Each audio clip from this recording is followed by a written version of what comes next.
칼빈은 기독교 강요 제3장에서 하나님에 관한 지식은 본래부터 인간의 마음속에 뿌리 박혀 있었다라고 말하고 있습니다. 이 자연적 은사의 특징은 사실상 인간의 마음속에 타고난 본능에 의하여 하나님을 알 수 있는 지각이 있다는 것은 논란의 여지가 없다. 아무도 무지를 구실로 삼아 핑계하지 못하도록 하기 위하여 하나님께서는 자기의 신적 위엄을 어느 정도나마 깨달아서 알 수 있는 이해력을 각자에게 심어 주셨다라고 말하고 있습니다. 그리고 하나님은 이에 대한 기억을 새롭게 하시기 위하여 계속적으로 신선한 자극을 주신다라고 말하고 있습니다.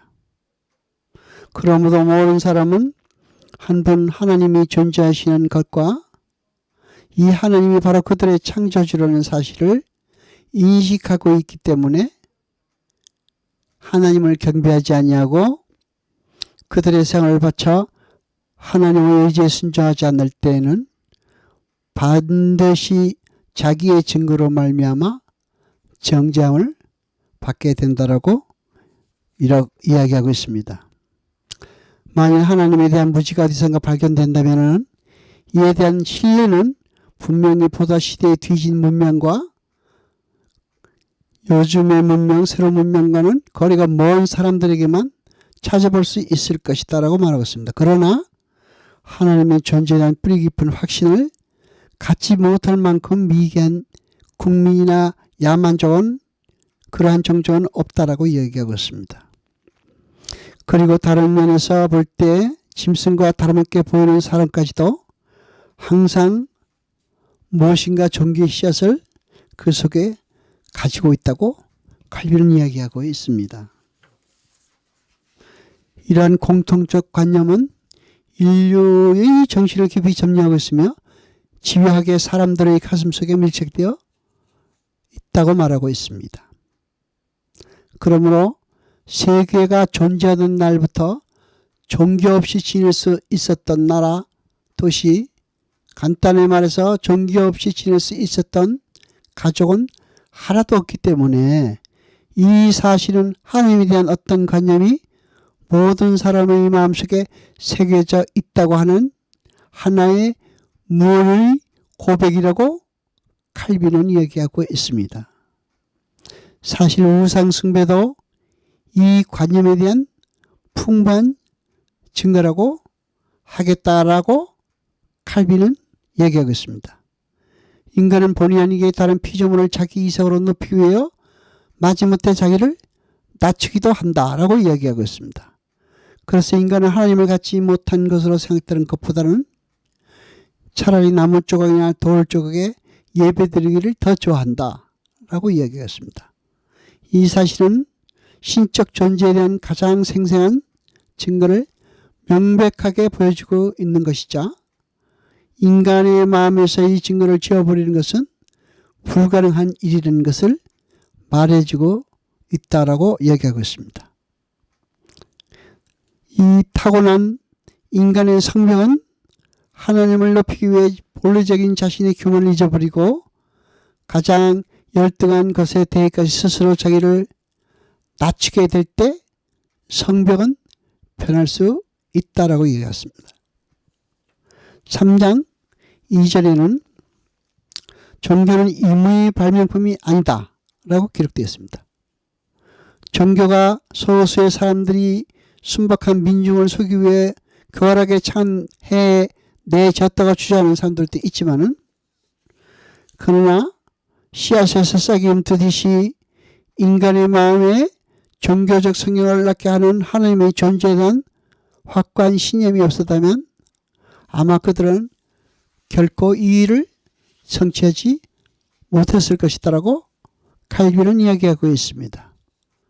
그리고 종교라는 명목으로 소박한 민중들을 교활하게 속인 그들이 하나님에 관한 지식을 전혀 갖지 못했다는 것은 믿을 수 없는 말이라고 말하고 있습니다. 사실 하나님의 존재를 부정하는 사람들이 과거에도 들어있었고 오늘날에도 적지 않고 그리고 나타나고 있지만 그들은 좋든 싫든 자기들이 믿지 않으려고 하는 바로 그것에 대하여 항상 어렴풋한 지식을 가지고 있다라고 말하고 있습니다. 칼빈은 가이우스 칼리쿨라보다 더 냉정하고 대담하게 방적의 하나님을 멸시한 사람은 없다라고 이야기하고 있습니다. 그러나 하나님이 진노하시는 어떤 징조가 나타나자 그보다 더 비참하게 어떤 사람도 없다라고 말하고 있습니다. 이와 같이 그는 자기가 공경을 하게 멸시하던 하나님을 진심은 아니었지만 두려워하고 있었다는 것입니다. 우리는 이러한 일들이 또한 칼리굴라와 같은 사람들에게 자주 일어나는 것을 볼 수가 있습니다. 가장 대담하게 하나님을 멸시하는 자일수록 나무님이 떨어지는 소리도 가장 심하게 놀라는 것입니다. 실로 그들이 하나님 앞에 사실을 감추며 하나님의 인별을 자기 마음에서 지워버리기 위해 온갖 고시를 찾고 있다라고 이야기하고 있습니다. 그러나 그렇게 노력함에도 불구하고 그들은 항상 올무에 걸리게 된다. 그러므로 불경자는 그 자신이 바로 인간의 마음속에 하나님에 대한 어떤 관념이 항상 실제한다는 것을 예중해 주고 있다고 말하고 있습니다. 3장은 실제적인 신앙은 또한 불가능하다고 이야기하고 있습니다. 인간의 마음에 결코 지워버릴 수 없는 하나님에 대한 의식이 새겨져 있다는 것은 건전한 판단력을 가진 사람이라면 누구나 다 항상 확신하게 된다고 칼빈은 이야기하고 있습니다. 참으로 모든 사람에게는 어떤 신이 존재하는 신임이 나면서부터 고유하다라고 이야기하고 있습니다. 그리고 이 신임은 모든 사람의 골수에까지 깊이 고정되어 있고 이와 같은 사실은 아무리 몸부림을 쳐도 하나님에 대한 공포에서 벗어날 수 없다는 사악한 자들이 그 완검 자체가 충분한 증거가 될지라도 하나님에 대한 공포에서 벗어날 수 없다는 것을 말하고 있다는 이야기입니다. 세계를 할 수 있는 하나님에 대한 일체의 지식을 몰아내고 하나님께 드리는 예배를 부패케 하기 위하여 온갖 방법을 쓰고 있지만 그 신의식은 도리어 무성해지고 있으며 현재도 싹트고 있다는 사실이다라고 칼빈은 이야기하고 있습니다. 그리고 말하기를 우리는 여기서 이렇게 결론지지 않을 수 없다. 곧 이것은 학교에서 비로소 배워야 하는 교리가 아니라 우리 각자의 모태에서부터 터득하여 많은 사람이 전력을 다해 이것을 잊어버리려고 할지라도 본성 그 자체가 아무에게도 그렇게 하는 것을 허락하지 않는다는 것도 사실이라고 이야기하겠습니다. 더욱이 모든 사람이 태어나서 살아가는 목적이 하나님을 인식하는 데 있으며 그리고 하나님에 대한 지식이 여기에 도달하지 못할 때 그것은 불안정하고 허무한 것이라고 본다면 자신의 모든 사상과 행동을 맞추지 않는 사람은 창조의 법칙에서 벗어나고 있는 것이 분명하다고 말하고 있습니다. 또 말하기를 이 사실은 철학적에도 알려지지 않았던 것은 아니다라고 이야기했습니다. 영혼의 최고 행복은 하나님을 닮는 것이며 그리고 이 영혼이 하나님에 관한 지식에 붙잡혔을 때 전적으로 하나님의 모형으로 변하게 된다고 플라톤은 자주 가르쳤다고 그리고 플라톤이 말한 것은 그런 의미라고 칼빈은 이야기하고 있습니다. 곧 종교가 생활에서 상실되면 인간은 짐승보다 나을 것이 없을 뿐 아니라 오히려 어떤 면에서는 더욱더 비참하게 될 것이라고 이야기하고 있습니다. 그렇게 되면 많은 형태의 죄악에 붙잡혀서 그들은 끊임없이 혼란과 불안 속에서 살아가게 될 것이다 라고 이야기하고 있습니다. 그러므로 하나님을 예비한 것만이 사람으로 하여금 짐승보다 더 뛰어나게 하며 이 예배를 통해서만 인간은 불멸을 동경하게 된다라고 칼빈은 말하고 있습니다. 제4장의 전반적으로 내용은 이 지식은 부분적으로는 무지, 또 부분적으로는 악의로 말미암아 지식 혹은 부패되었다라고 이야기하고 있습니다. 4장의 1절은 미신에 대해서 얘기하고 있으며 2절은 하나님에 대한 의식적인 외면에 대해서 이야기하고 있습니다. 3절은 우리는 자신의 망상에 따라 하나님을 만들어내서는 안 된다고 이야기했고 4절에는 위선에 대해서 이야기하고 있습니다. 4장 1절의 미신 부분에 대해서 말씀드리겠습니다. 하나님께서 모든 사람 안에 종교의 씨앗을 심어주셨다는 것 사실은 경험이 말해주고 있다. 그러나 자신이 받은 이 씨앗을 소중히 마음에 키우고 있는 사람은 100사람 가운데 겨우 한 사람도 찾아보기 힘들다. 더욱이 그것을 무리있게 해서 때가 되어 열매를 맺게 하는 사람은 하나도 없다고 칼빈은 얘기하고 있습니다. 비참한 인간이 자기 수준 이상에서 하나님을 찾아야 됨에도 불구하고 오히려 자기의 육적인 의심을 표준으로 삼아 하나님을 판단하고 건전한 탐구를 게을리하며 호기심에 따라 공허한 사세의 길을 달리고 있다는 것을 또 그러한 사실이 있다는 것을 알게 된다라고 말하고 있습니다. 그러므로 그들은 하나님께서 자신에게 보여주신 그대로 하나님을 이해하지 않고 오히려 그들 자신이 억측에 따라 하나님을 상상하고 있다고 칼빈은 이야기하고 있습니다. 이와 같이 심연의 문이 열려있기 때문에 그들이 어떠한 방향으로 발을 내딛지 간에 그들은 필경 파멸을 향하여 달리지 않을 수 없다라고 이야기하고 있습니다. 그런 다음에는 그 후에는 아무리 하나님께 예배를 드리며 봉사한다고 해도 그것은 하나님 보시기에는 아무런 가치도 없는 것이라고 이야기하고 있습니다. 그것은 그들은 예배가 하나님께 드려지는 것이 아니라 자기들 마음에서 만들어낸 허구와 망상에게 드리는 것이기 때문이라고 이야기하고 있습니다. 그들의 어리석음은 이와 같이 험한 호기심에서 뿐만 아니라 거짓된 신뢰에 따라 제한된 인간의 지식을 넘어서 보려는 지나친 욕망으로 지나친 욕망에서 나왔기 때문에 그들은 자신들의 의심에 대하여 조금도 변명할 수 없다는 결론이 된다라고 칼빈은 이야기하겠습니다. 2절에서 하나님에 대한 이 의식적인 외면에 대해서 칼빈은 이야기하였습니다.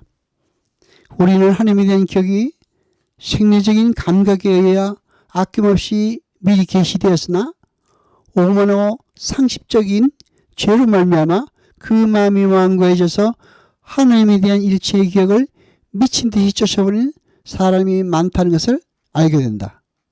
그들의 어떤 신의 존재를 어쩔 수 없이 인정한다 하더라도 그들은 그의 능력을 제거함으로써 그 영광을 박탈하는 것이다. 바울이 증거한대로 하나님은 영원한 동일한 분이시기 때문에 자기를 부인할 수 없으신 분이시다. 그러므로 하나님을 공하며 죽은 우상으로 만드는 자들은 실은 하나님을 부인한다고 말할 수 있다고 칼빈은 말하고 있습니다.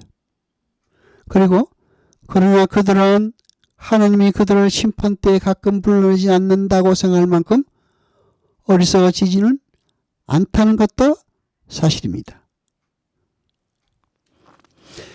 3절에서는 우리는 자신의 망상에 따라 하나님을 만들어내서는 안 된다라고 이야기하고 있습니다. 종교에 대한 열심만 있으면 그것이 아무리 터무니없는 것이라 해도 충분하다고 생각하면 안 된다. 그들은 참된 종교는 마땅히 우주 법칙에 관한 하나님의 의지를 따라야 한다는 것, 하나님은 언제나 동일하신다는 것, 그리고 하나님은 어떤 사람의 망상에 따라 변질되는 그런 망령한 환상이 아니라는 것을 깨닫지 못하고 있다. 이와 같이 자신의 거짓된 의식으로 하나님께 예배드리는 자들은 모두 자기 자신의 망상을 예배하며 찬양하는 것이다. 만일 그들이 처음에 어리석고 경박한 생각에 알맞는 신을 만들어내지 않았다면 결코 그런 방법을 하나님께 대하여 대하지는 않았을 것이다. 그러므로 사도 바울은 하나님에 대하여 모호하고 거짓된 견해를 가진다는 것은 곧 하나님에 대한 무지를 의미한다고 보았다. 진리와 일치하지 않은 종교는 진정한 종교가 아니라고 단정해야 된다고 칼빈은 강력하게 주장하고 있습니다. 사절의 위선에 대해서 말하고 있습니다. 여기 또 두 번째 죄가 있다. 그것은 고쳐고도 황당하지 않는 한 그들은 결코 하나님을 생각지 않고 반항하며 끌려가기 전에는 결코 하나님께 가까이 가지 않는다는 것이다. 그리고 이러한 때에도 그들은 하나님의 이름을 경외하는 데 생기는 자발적인 두려움에 감동을 받지 않고 오히려 하나님의 심판으로 말미암아 강요하는 노예적이며 강적인 공포에 사로잡힌다. 그래서 그들은 어디서나 그들을 위협하고 있는 하나님의 이름을 멸시하는 것처럼 보이지 않기 위해 어떤 종류의 종교적 행사를 수행하는 것이라고 칼빈은 이야기하고 있습니다. 전 생애를 바쳐서 시절간 하나님께 순종해야 함에도 불구하고 그들은 거의 모든 행위에서 대담하게 하나님을 배반하고 하찮은 제물로 하나님을 회유하려고 열중한다라고 칼빈은 말하고 있습니다. 그러나 일단 절망이 그들에게 엄습해오면 그들은 자극을 받아 하나님을 찾게 되며 형식적으로는 하나님께 기도를 드리게 된다고 말하고 있습니다. 이것으로 위로보아 그들이 하나님에 대해 전적으로 무지한 것이 아니며 벌써부터 나타나야 될 것이 완고함으로 말미암아 억제되어 있었다는 것이 명백해진다고 칼빈은 말하고 있습니다. 다음 시간은 5장부터 살펴보겠습니다. 오늘은 이것으로서 마치겠습니다. 거룩하시니여 세세토록 영광과 찬송 받으소서. 이 모든 것 우리 주 예수 그리스도 이름으로 감사드리며 기도드리옵나이다. 아멘.